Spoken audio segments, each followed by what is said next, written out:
People are born hungry. During the first few moments of life, a human infant is totally consumed by its appetite. First for air, then for nourishment. People stay hungry too. We're hungry all our lives. But exactly what it takes to satisfy our hunger usually changes a great deal. By the time we reach adulthood, some of us are hungry for wealth and power. Some of us are hungry for truth. Some people want everyone to love them. Others want everyone to fear them. But there's a fundamental challenge with all these appetites. None of them can ever be permanently satisfied. When it comes to wanting things, there's never any such thing as enough. And that can really get on our nerves. You get a new car, but in a couple of years it's an old car. You get a new computer. It does everything real fast, certainly faster than the one your neighbor's got. But then a year goes by and now your neighbor gets a computer that's even faster than yours. Where does it all end? There's really only one kind of person who's actually comfortable with the impossibility of satisfying his appetites. This is the person who wants that mysterious commodity called wisdom, whatever that is, and wants it more than all the cars and computers in the world. Wisdom, like the learning capacity of the human brain, is infinite. There will always be more to know, and there will always be plenty of room in your brain for everything you learn. Life is a paradise, really, if you're a person who genuinely wants wisdom.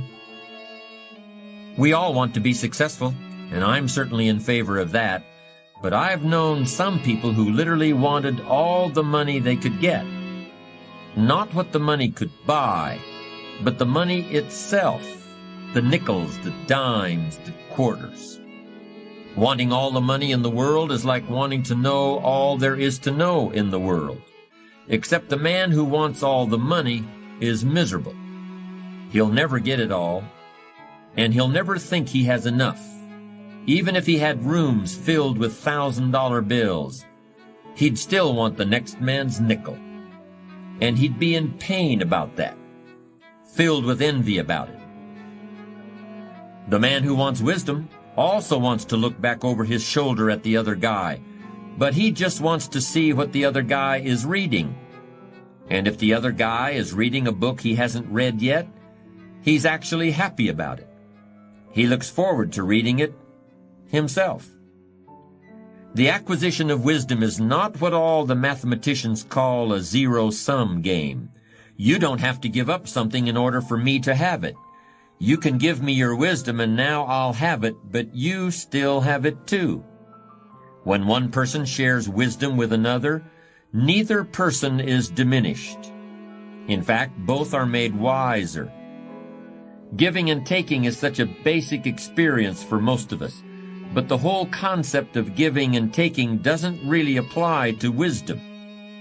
There's no giving and taking, there's only sharing. Wisdom is a unique commodity, if indeed it can even be called a commodity. Unlike the other things people hunger for, wisdom is very hard to visualize. We could imagine rooms full of money, but how can you picture a room full of wisdom? Books aren't wisdom. They're just pieces of paper bound together. Books can help create wisdom in people's mind, but if you look inside their heads, you won't find any wisdom there. So what is it anyway? To most people, wisdom seems like something in a distant country, as if it were on a tropical island somewhere. Few people, if any, have ever seen it, but it's something that everybody's heard reports about. But almost everybody believes wisdom exists, even if they've never seen it. In that sense, wisdom is almost like God, except it isn't a divine quality, it's a human quality, a very rare, very precious human quality. Ask anybody and they will probably tell you that there is such a thing as wisdom. Furthermore, that person will also tell you that he or she hopes someday to become wise. Ask the same person how to become wise, how to get wisdom, And if that person has some wisdom in him, he probably will just smile or nod or tell you to live and look around you and think about what you see and hear. There was once a man who was a great investment banker, one of the foremost in the world in his profession. He was born in poverty in Europe, was completely self-taught, and had used brains and guts to make a tremendous fortune. Many listened in fascination to this man telling the story of his life, and then would say, "Sir, you should write a book that would sum up all you've learned about the world and about how to succeed in it." But this great international investment banker just looked and smiled. He said, "Well, I suppose I could do that, but it wouldn't really be much of a book. In fact, I could tell you everything I know in just 15 or 20 minutes, everything I've come to understand over the course of a lifetime. But what good would it do? These aren't things you can just hear about from someone else or read in a book. Until you've discovered them for yourself, they're just words, just puffs of air or drops of ink on a page. You've got to live in order to learn what I've learned. You've got to arrive at these truths the way you arrive at your destination after a long journey, with that same sense of fulfillment and joy." It's ironic, isn't it? Wisdom is not a thing you can buy, or a course you can take in school, or a degree you can earn. Yet every parent wants his children to attend good schools, and rightfully so. Wisdom is not really something you can get from another person, yet you can gain some wisdom from everyone you meet. Wisdom is something a wise man always feels he needs more of, yet the true sources of wisdom lie nowhere but within ourselves. There are plenty of people who are too smart for their own good, people who are filled to overflowing with facts and technical knowledge, but who are sadly lacking in human understanding and common sense. We've all met people like that. They score high on all the tests. They get perfect grades in school. They win all the prizes. They often get paid very well to practice their skills, to build things, and write computer programs, and carry on lawsuits, and manage other people's affairs. But go home with one of these whizzes. Look at their lives outside of work, if they have a life outside their work, and you'll find that all sorts of things that regular people know, like the difference between right and wrong, and what's fair, and how to give happiness, and what life is worth, that they haven't even thought about. "What's that got to do with me?" the smart one asks. "What is this thing you call common sense? What is this stuff you call human wisdom? What is this thing you call strong character?" I've seen people who have everything you could possibly want, every object you could dream of, everything you can drive down the street or sail on the ocean or fly through the air. But on the inside, where the real person lives, they're broke. They haven't got anything. They haven't got a clue. The Bible tells us that King Solomon was the wisest man in the whole world, but he was not only the wisest, he was also the richest man in the world. Kings and queens came from all over the world to get Solomon's advice and to admire his riches. In fact, legend has it that Solomon had wives from every nation on earth. And there's no report of any marital disharmony. Not one divorce. Was this a wise man or what? The Bible tells us that when Solomon was just a young man living in the court of King David his father, God told him he would grant him one wish. You know what he wished for? He didn't wish for a kingdom. He didn't wish for great power. He didn't wish for good looks or unlimited pleasure or long life or love or fame or security. Solomon asked God to grant him wisdom. And because he asked for wisdom and none of the other things, God gave him everything else too. The most important difference between you and me and Solomon isn't where or when we were born, or the privileges we have or don't. The difference isn't in our names or our bank accounts, or the positions we hold in life. The difference is Solomon got wisdom by asking God for it. The rest of us must look around us for wisdom, and look for it in everything we read and in everything we do and in everyone we meet. And most of all, we must look for it in ourselves. Perhaps more than any other element of strong character, wisdom is a quality that we must earn and learn on our own. Yes, wisdom is a unique component of character. If you don't have it, nobody can tell you what it is. And if you do have it, probably you'll be wise enough never to say, "I'm a wise person." The wisest man in ancient Greece, the greatest philosopher the world has ever known, was a man named Socrates. In fact, Socrates made wisdom his profession. Philosopher means lover of wisdom in ancient Greek. And because he didn't have another job, people were always asking Socrates, "So what do you do for a living?" He was definitely smart enough to figure out that he had to have an answer, so he made up his own job title, philosopher. But when people asked Socrates, "What is wisdom?" he always gave the same answer, "I don't know." In fact, Socrates never claimed to know much of anything, except how to ask questions, and by asking questions, he would prove to other people that they didn't know what they thought they knew or were certain of. Everybody in Greece agreed that Socrates was the wisest man in Greece, but unlike King Solomon, the philosopher Socrates didn't have great wealth. The wisest man in Greece was poor. King Solomon managed to run a huge household with many wives and homes and lots of children, and he accomplished this without any discord or unhappiness. But Socrates had no home life at all. The wisest man in Greece was married to a famous and terrible nag, and they had no children. Socrates, the wisest man in Greece, just went to the marketplace every day and hung around and asked people questions and hoped to get invited to a banquet so he wouldn't have to go home and face his wife.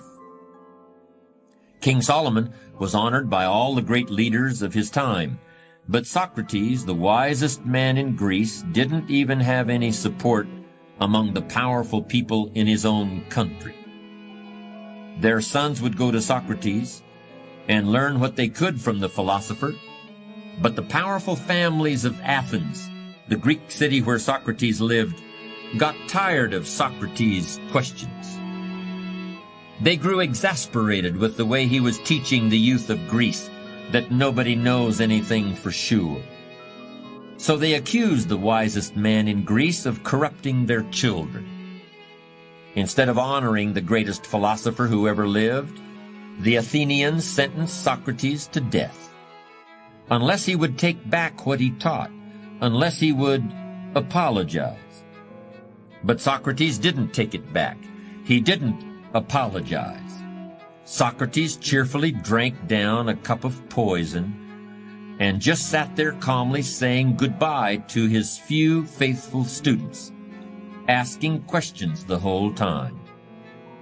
Solomon and Socrates, two very wise men, but two very different destinies. Great wisdom is no guarantee of anything, but to those who really care about it, wisdom is its own reward. Socrates could have avoided prosecution as a criminal if he had just admitted he was wrong. And you could make a case that agreeing to be executed when you could avoid it by just saying a few words is not very wise, perhaps not even smart. And you'd be right if it were you or me in that position.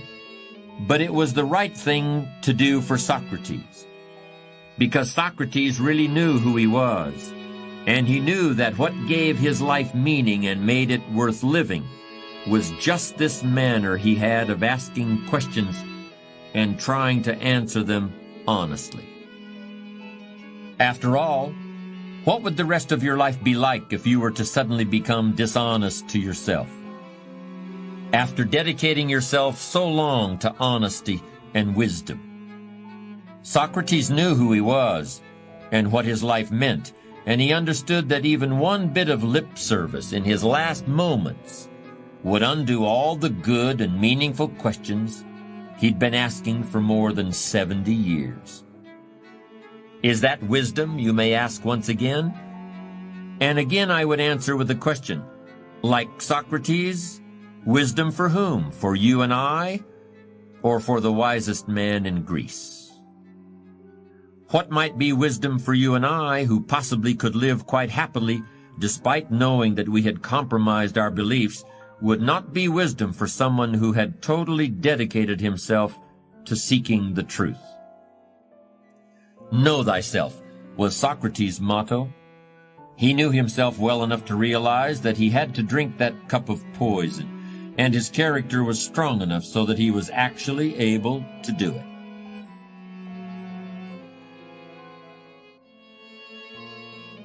I know a few people who make their livings as personal financial planners.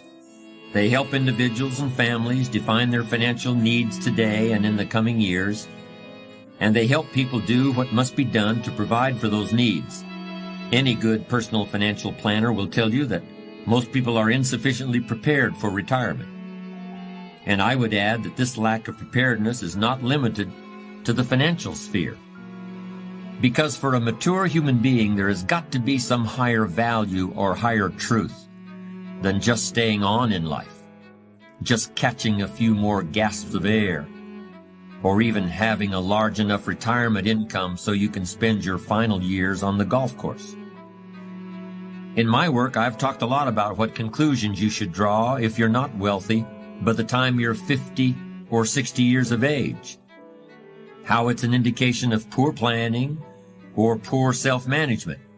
But if you're 50 or 60 and you haven't really thought about what more there is, or who you are, and why you're here, and what your life means, well, you just haven't provided for your old age. Don't worry about a financial planner. You need a personal wisdom consultant. Part of wisdom is knowing what you lack and looking for it and asking for it. Another part of wisdom is knowing, at the same time as you ask, that there are no final answers. There are always more questions. There are always more things and people you don't now know and haven't yet heard of or seen. So you may have that retirement package. You may have the medical benefits, the pension, the Sunbelt home, and a steady income you can live on. What good is it if you're isolated? And I don't mean just physically alone. I mean isolated from a real sense of connection with what's come before and with what lies ahead. It's here that wisdom provides very real, very practical benefits. It's wisdom that provides a sense of life's value and assurance that all the effort has been worthwhile. There's no question that we must take care of our material needs, but a fulfilled life requires meaning as well as substance. Wisdom is the fruit of experience. Experience is something everyone gets if they live long enough, but not everyone knows what to do with it. Wisdom comes from seeing the world and the people in it, and from noticing patterns and connections, and from using what other people let you see of themselves in order to understand your own self. I can hear somebody saying, "Wait a minute, you've spent a lot of time saying that nobody knows what wisdom is, and now you're giving a detailed description of it." Well, I'm not saying I know what wisdom is. I'm just saying I know where it comes from. I know what it takes to get it. In fact, I've never met a person who actually said, "I know what wisdom is." About as close as I'll ever come to say that is to say that I know what the opposite of a wise person is. The opposite of a wise person is a fool. And a fool usually gets treated like a fool, sooner or later. There's a story about a man who spends his whole life traveling to the far corners of the earth, to seek out some sage or master or yogi who will tell the meaning of life. The seeker crosses the deserts and oceans. He starves and suffers. And finally he's on his last legs, with his rags blowing off his back in tatters, as he crawls to the mouth of a cave where an old man wearing nothing but a hair shirt and a long gray beard is sitting cross-legged in the snow. "What is the meaning of life?" gasps the seeker of truth. The old yogi suddenly looks very surprised. "What?" he exclaims. "So the meaning of life is what?" I knew a wise man once, a man I'd really come to admire. I wanted very badly to define the essence of his wisdom, to isolate exactly what was the source of his great insight into life. So I finally asked him, "What is it that really makes you different from everyone else?" And he said, "What makes me different is that I can see that we're all the same. Anybody can see the differences between people. Wisdom is understanding how we're really alike." Abraham Lincoln used to say things like that. And in my opinion, he's one of the most admirable individuals in all of history. Lincoln was a man with a very strong sense of right and wrong. He was able to lead this country through the Civil War because he knew that it was just plain wrong for one man to own another as a slave. But he also understood that the man on the other side of the issue, the person across the battle line, was a human being too, with the same hopes and fears and problems as the people on Lincoln's side.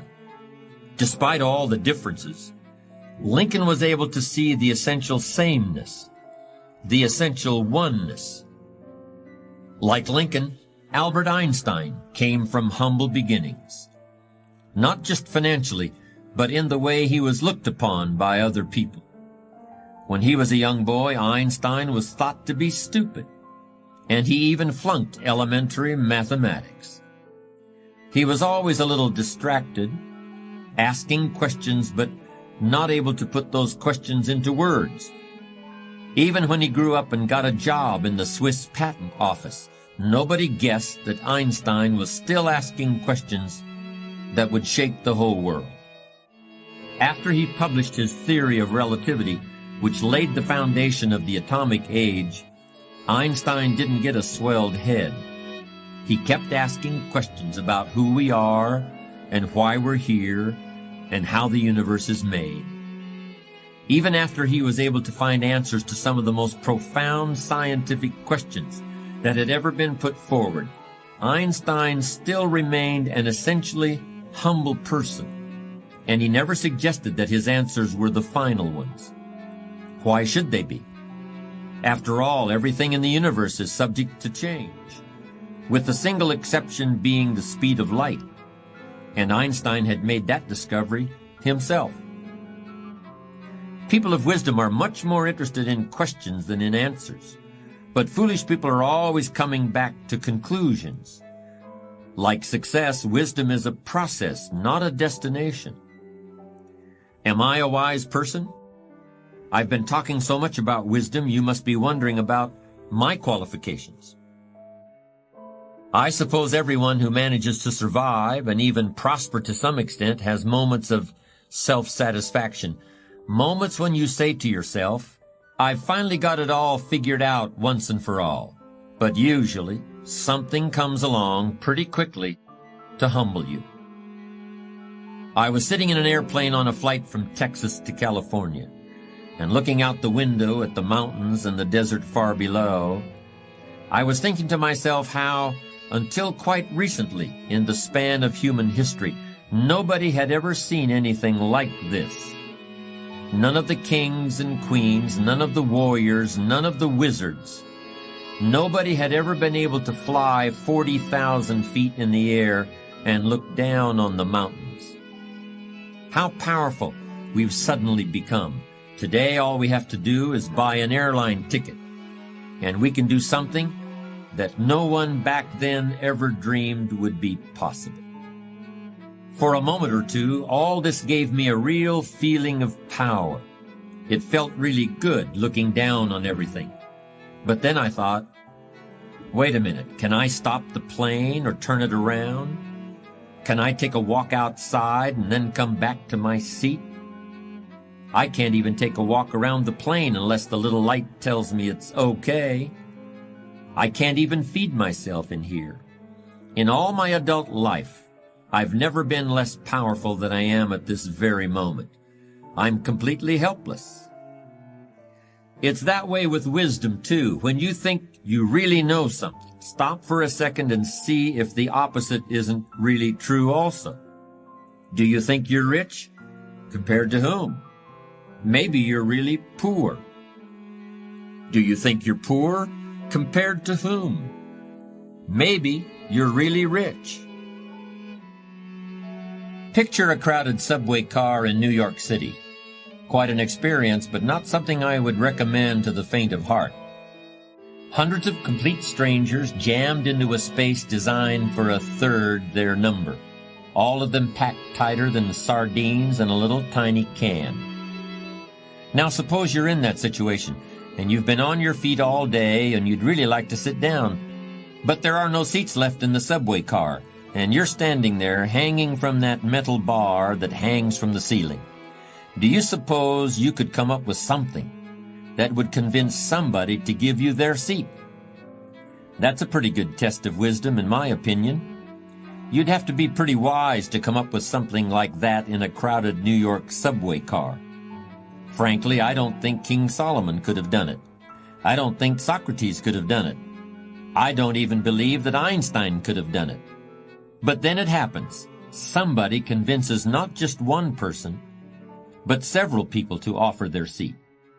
People are actually competing to give up their precious seats in that crowded New York subway car. Who is this somebody? A pregnant woman. A very pregnant woman, in fact. People are scrambling to give her their seats.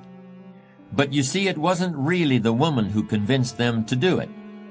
It was the baby inside. It was a tiny creature who couldn't even talk or even imagine the very idea of talking, who convinced these tough New Yorkers to stand up. Einstein couldn't have done that. Excuse me, my name is Albert Einstein. Perhaps you've heard of me. Do you think I could have your seat here in the subway? Never heard of you, Einstein, but get lost anyway. But I'm very wise. Yeah, well, you're wising off to the wrong guy. So am I saying an unborn baby is wiser than Albert Einstein? Maybe you should decide. But that baby certainly solved the problem. Here's a phrase that I'm pretty sure contains some important wisdom. If you've reached the point in life where you feel you've got all the answers, you better start asking some different questions. The fool is always reaching his intellectual destination. The wise man is always wondering how much further there is to go. The fool's viewpoint is always narrowing. He talks more and more, but he listens less and less all the time.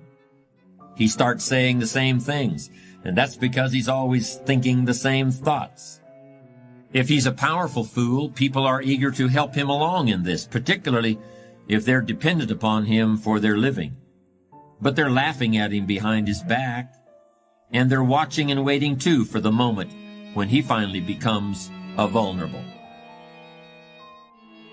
Here's a scene, a big league baseball game. The pitcher gets into an argument with the umpire. The pitcher has been covering first base on a bunt, but the ump calls the runner safe. So the pitcher just stands there with the ball in his hand, yelling and arguing, because he is sure he's right. He's sure the runner should be called out. But of course, the whole time he's arguing, the runner keeps running. And this pitcher is so sure he's right. He's so totally wrapped up in his own wisdom that the runner runs all the way around the bases and scores. You've probably seen things like that happen. A person so convinced of their own wisdom that they cause more damage than any fool. It doesn't only happen on the baseball diamond. Stay away from people like that. And if you find yourself behaving like that, get a different baseball glove, because it's high time you stopped pitching and started catching for a while. My father once told me, I've seen a lot of wicked people and a lot of foolish ones, and I believe they both get what they deserve in the end. But the foolish ones get it first. I've found that to be true. In a way, it's the opposite of the idea that ignorance is bliss. Ignorance is not bliss, it's misery. It's poverty of the mind and spirit, and sooner or later of the bank account. Wisdom is wealth of the heart, mind, and soul. And unlike money, once you have it, no one and nothing can ever take it away from you. Once you've come to possess it, wisdom is yours forever. And even when you pass it on to others, your own store of it grows.